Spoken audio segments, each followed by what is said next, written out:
Heureux les miséricordieux, car ils obtiendront miséricorde. Nous sommes familiers avec cette citation de Jésus qui est en réalité une promesse donnée lors du sermon sur la montagne.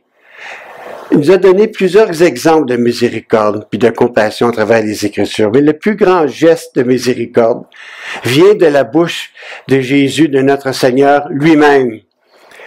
Vous savez, après avoir enduré tant de douleurs, de souffrances aux mains des soldats romains, des heures d'emprisonnement, des coups de fouet, crachés au visage, des injures, cloués sur une croix, Jésus a réagi avec miséricorde en disant, « Père, mon cher Père, pardonne-leur, car ils ne savent pas ce qu'ils font. » Les dernières paroles de Jésus furent une prière de miséricorde. Et son Père a également agi avec miséricorde en permettant à sacrifier son propre Fils pour que nous ayons le salut éternel. Le Père, dans tout ça, a vu son Fils souffrir et il savait qu'il devait passer par là pour racheter et pardonner toute l'humanité entière. Et Dieu continue, jour après jour, à démontrer tout son amour, sa compassion, sa miséricorde pour tous les êtres humains, sans exception, pour sa création, et cela jour après jour. Ce petit préambule, c'est pour expliquer le verset que nous allons voir maintenant dans Romains 11 et le verset 1 à 2. Je dis donc, Paul, Dieu a-t-il rejeté son peuple? Loin de là! Car moi aussi, je suis israélite de la postérité d'Abraham, de la tribu de Benjamin. Dieu n'a point rejeté son peuple qu'il a connu d'avance. Mais pourquoi Paul a-t-il lancé cette question? Hein? Dieu a-t-il rejeté son peuple? D'où ça sort, ça? Ben, on va voir ça ensemble un peu en regardant le contexte. Pourquoi Paul est arrivé à ce questionnement-là?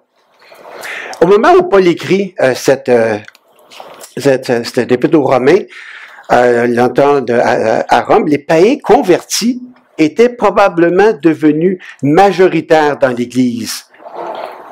Les Juifs avaient donc de moins en moins d'influence théologique, politique et aussi culturelle. Progressivement et tragiquement, les attitudes d'orgueil, de mépris, de jugement à laquelle les Juifs avaient traité les gentils, les non-Juifs, les païens à l'époque, mais ça venait les hanter de nouveau. Parce que, voyez-vous, les gentils convertis, les païens, commençaient, eux, à se détourner des frères juifs à cause de cette attitude de mépris puis de jugement. Tout au long de la lettre aux Romains, Paul a abordé la tension qui règne entre les croyants juifs et, bien sûr, les païens convertis. Certains païens, écoutez-moi bien, supposaient que puisque l'Évangile était parvenu jusqu'à eux, cela signifiait que Dieu avait rejeté Israël. De là la question de Paul. Pourquoi, dit-il, vous pensez que Dieu a rejeté son peuple? En réalité, en d'autres mots, les gens convertis du paganisme qui sont devenus les gentils, ils disaient, ben Dieu vous a remplacés par nous maintenant. Car vous, les Juifs, là, vous avez lamentablement failli à la tâche et vous avez même rejeté le Christ, votre Messie. Donc, nous, les gentils, nous sommes maintenant le peuple de Dieu. Et vous, les Juifs, vous avez eu votre chance, mais vous l'avez manqué. Hein? On avait la même attitude dans notre ancienne Église. C'était nous les seuls et uniques chrétiens sur la surface de la terre, et tous les autres, vous étiez condamnés. Vous n'étiez plus le peuple de Dieu. Mais Paul répond à cette question en affirmant catégoriquement que ce n'est pas le cas. Pour lui, l'idée même d'avoir pensé à ça, est ridicule. Comment peut-on oser déclarer une telle chose que le Dieu Tout-Puissant ait oublié ou écarté le peuple juif de son plan et qu'il n'y a plus de miséricorde pour eux? Hein? Ça ne fait pas de sens. Mais c'est ce que les gentils nouveaux convertis pensaient, que c'était à eux maintenant qu'appartenait la bonté de Dieu. Pour prouver cette absurdité selon laquelle la miséricorde de Dieu était épuisée pour les Juifs, Paul se donne lui-même en exemple. Paul affirme que lui-même, l'apôtre des païens, est un descendant d'Abraham. On a vu ça. Il avait même été un persécuteur de l'Église, et pourtant Dieu a choisi de lui faire miséricorde. Il est allé jusqu'à lui donner le grand honneur d'amener de nombreuses personnes à la foi en Christ. Si Dieu avait cessé de faire preuve de miséricorde à l'égard du peuple juif, ben, Paul aurait été un bon point de départ, hein? Tout au long de l'Ancien Testament, nous voyons le peuple juif se détourner constamment de l'alliance que Dieu avait faite avec eux, mais à chaque fois, Dieu s'est exprimé par l'intermédiaire d'un prophète pour rappeler au peuple juif que lui n'était pour jamais rompre son alliance éternelle qu'il avait faite, puis inconditionnelle avec le peuple d'Israël. Mais qu'il continuerait encore et encore et encore à faire preuve de miséricorde.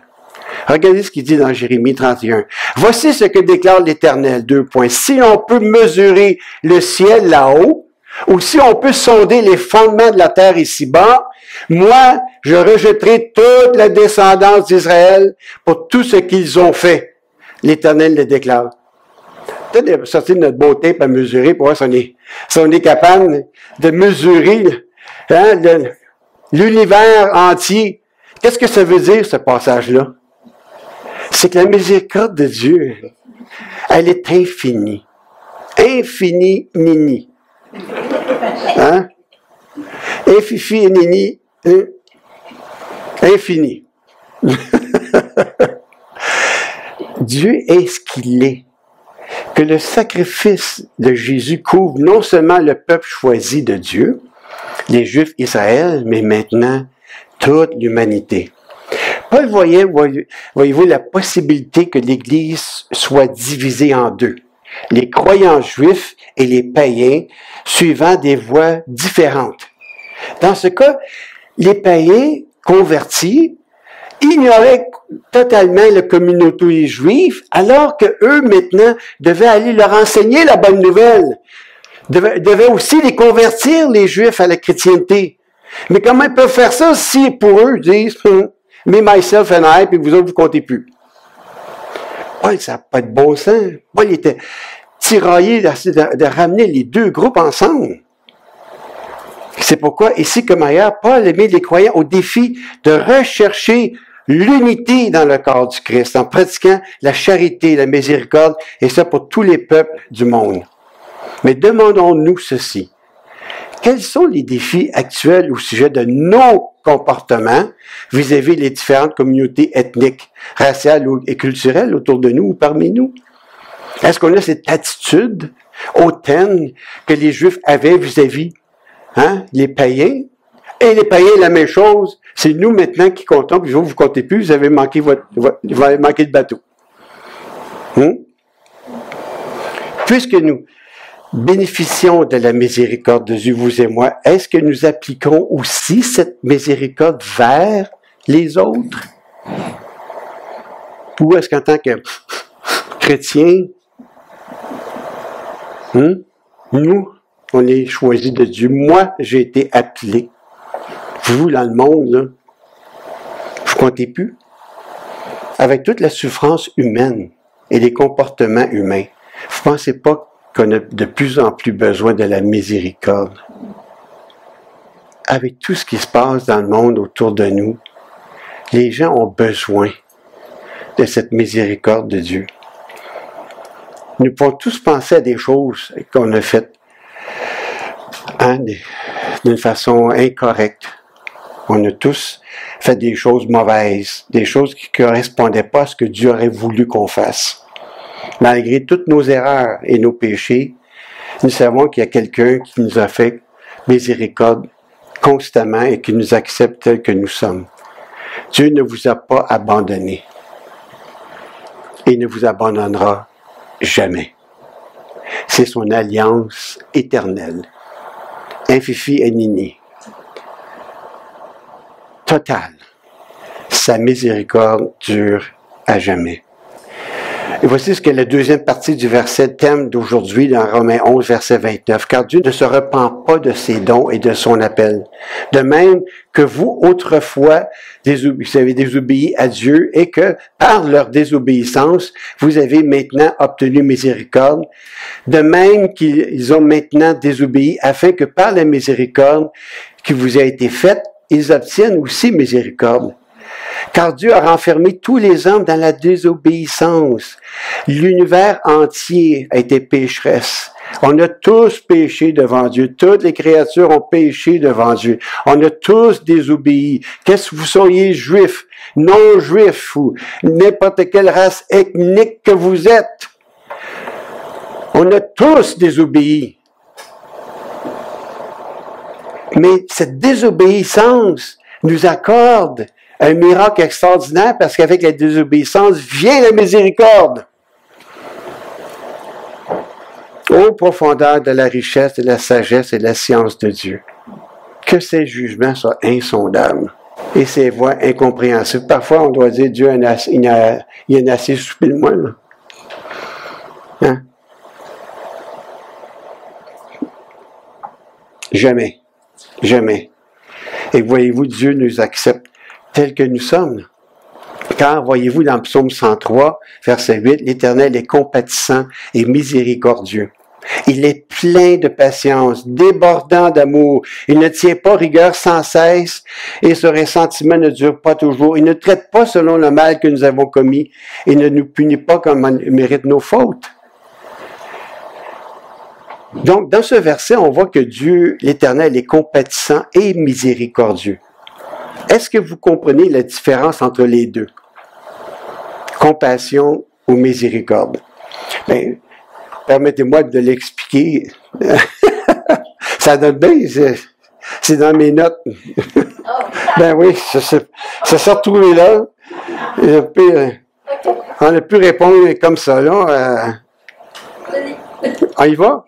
OK. Parce que oui, on peut confondre parfois la compassion et la miséricorde.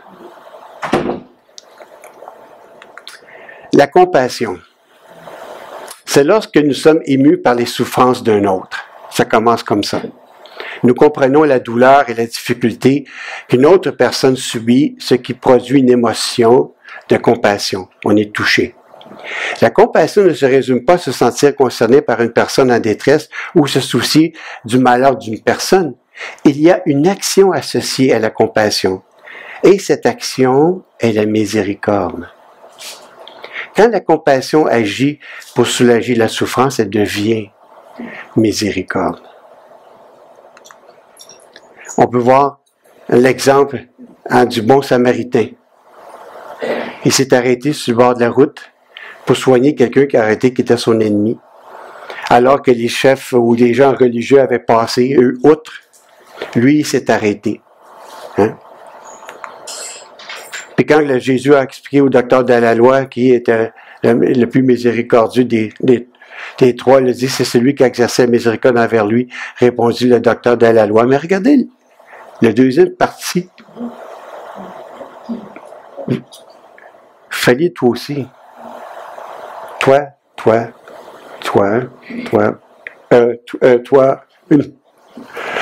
oui, toi. C'est la compassion qu'il a eue envers cet homme.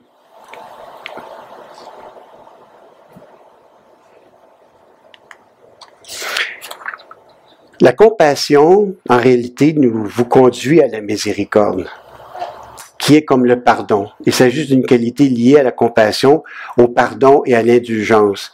Pardonner à quelqu'un ou soulager sa douleur sont deux actes de miséricorde.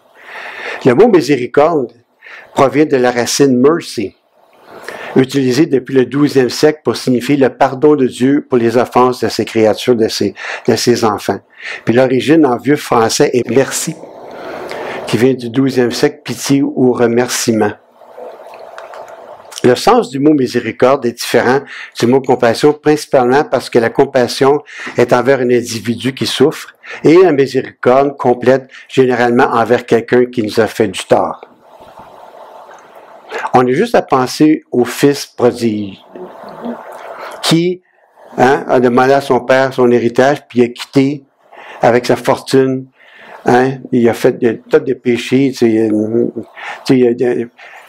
avec toutes sortes d'adultères et toutes sortes de situations comme ça. Puis finalement, il s'est retrouvé dans une situation terrible. Et lorsque son père l'a vu revenir à lui, alors qu'il était nu, dépouillé, personne à qui aller, il s'est retrouvé devant son père. Il se leva et alla vers son père, comme il était encore loin. Son père le vit, fut ému de compassion et courut se jeter à son cou et le baisa. Ça dit que sa compassion, comme on a lu le texte tantôt, sa compassion s'est transformée en miséricorde. Parce que non seulement il a accepté, mais il a pardonné à son fils tout le mal qui avait été fait. Mais il était touché par la compassion en premier en voyant son fils, qui était suivi après ça par la miséricorde, lui pardonnant et le ramenant dans sa famille. Dieu est compatissant et miséricordieux. Les deux. Dieu est touché par vous tout le temps. Et il complète sa compassion par la miséricorde en nous pardonnant jour après jour après jour. Est-ce que ça fait du sens?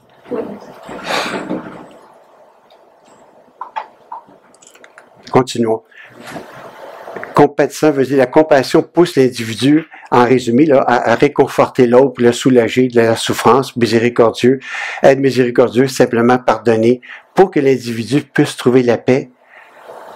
C'est une libération, dans le sens qu'on libère l'autre personne de ce qu'elle est, de ce qu'elle souffre. Même si on lui a fait quelque chose de mal, on vient la libérer. Pour qu'elle voie la bonté puis l'amour de Dieu, pour qu'elle puisse continuer à avancer et ne pas être freinée par quelque chose qui la bloque de l'amour que Dieu peut lui donner. La miséricorde, c'est ce qui nous tire d'affaire, parce qu'on est pardonné constamment. Quelqu'un va dire, oui, mais la grâce, elle nous donne ce qu'on ne mérite pas. Le salut. Étant donné que nous sommes constamment pardonnés par la miséricorde, parce que Dieu est touché par la compassion, la grâce nous donne le salut. Alléluia. La grâce, la compassion et la miséricorde sont tous nourris par l'amour divin qui habite en nous par le Saint-Esprit. La miséricorde de Dieu, c'est tout l'amour dans l'amour. La miséricorde est une façon de voir la vie, une façon d'aborder nos expériences et nos relations quotidiennes que nous avons les uns avec les autres. J'aurai 4 petits points à vous dire, mais très, très rapides. Le premier point pour exercer la miséricorde, c'est que vous attendez le bien des autres plutôt que de chercher le pire. Ça signifie que lorsque vous rencontrez autrui, vous ne cherchez pas à le juger ou à le critiquer et que vous ne participez pas non plus dans une conversation en vous attendant aussi à créer la dispute. Vous n'ouvrez pas la porte à la dispute. Et bien que vous ayez fait l'expérience d'être utilisé parfois ou trompé par d'autres, vous abordez chaque relation avec espoir et confiance en vous fiant à la sagesse de Dieu pour vous aider à protéger et à honorer toutes les personnes.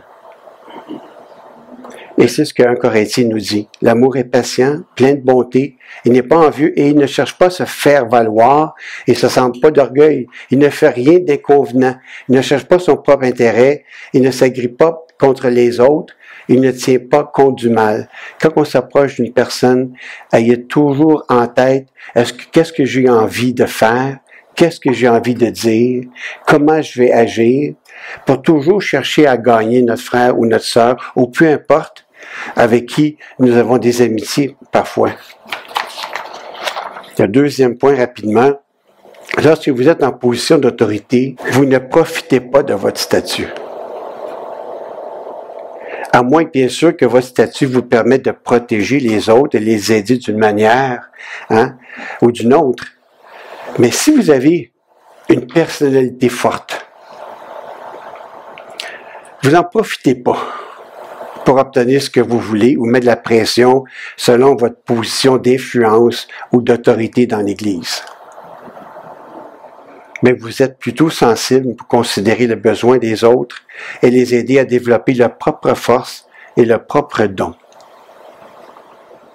Et le meilleur exemple qu'on ne peut pas trouver, c'est dans Philippiens 2. Jésus, lui qui était de condition divine, ne cherche pas à profiter. Regardez-moi, je suis le Fils de Dieu. Regardez-moi bien aller. Watch me. Il ne cherche pas, mais s'est dépouillé lui-même. Il a pris les conditions d'un serviteur en se rendant semblable aux hommes, se trouvant ainsi reconnu à son aspect comme un simple homme. Arrêtez, ceux qui sont en position dans l'Église devraient toujours agir de l'autre côté de la pyramide comme des serviteurs. Bien sûr, on a tous un travail à faire, mais de la façon que nous procédons, on devrait être toujours considéré que, bon, c'est moi qui est en charge. Vous allez vous écouter. Puis lorsque ça ne fait pas comme on veut, mais là, on est frustré. Troisième point, vous vous retenez de faire des commentaires ou divulguer des informations qui pourraient mettre les autres dans l'embarras, leur faire honte ou les mettre mal à l'aise. Parfois, malheureusement, quand on a ces situations-là, parfois ça arrive dans un couple aussi. On est des invités, puis on reçoit tout le monde, puis là, un des deux va divulguer quelque chose qui peut-être n'aura pas dû, puis ça humilie l'autre. Puis l'autre, elle n'a pas de mots. Pour essayer d'expliquer, le dommage est déjà fait.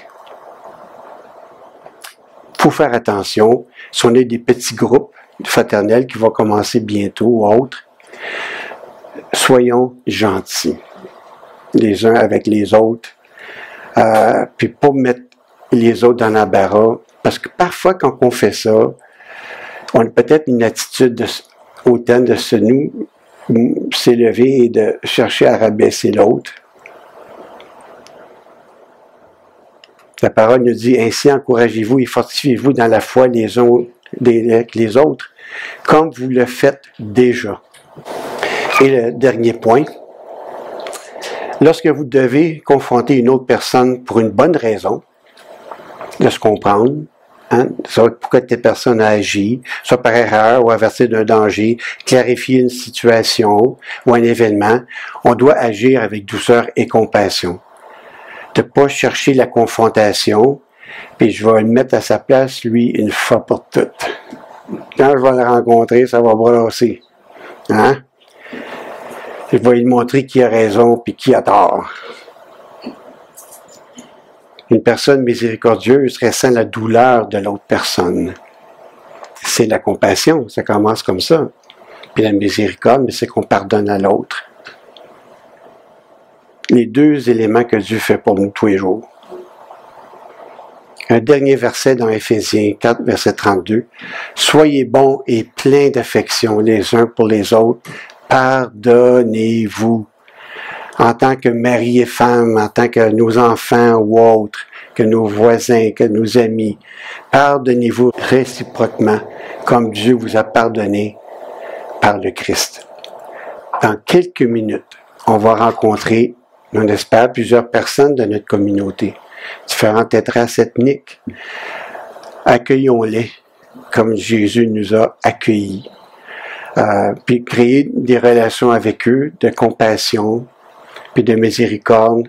C'est ce qui devrait toujours nous guider dans nos propos, dans nos faits et gestes. Puis juste pour conclure, pour nous faire réfléchir un petit peu, il y a une petite vidéo qu'on va faire jouer maintenant, qui va durer peut-être 3-4 minutes.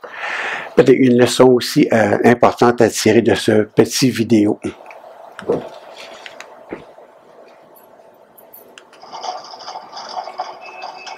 On n'entend pas beaucoup le son, mais le son est moins important.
Something to eat this morning. There's a coffee or coffee, keep it warm. Let's just pray for you real quick. Dear Heavenly Father, so thankful, Lord, that you brought this man to your church on your day, Lord. We are so blessed that he is here. Lord, we pray pour into this man and just bless him. Bless him. Got it. You're welcome to come inside. We'd love to have you.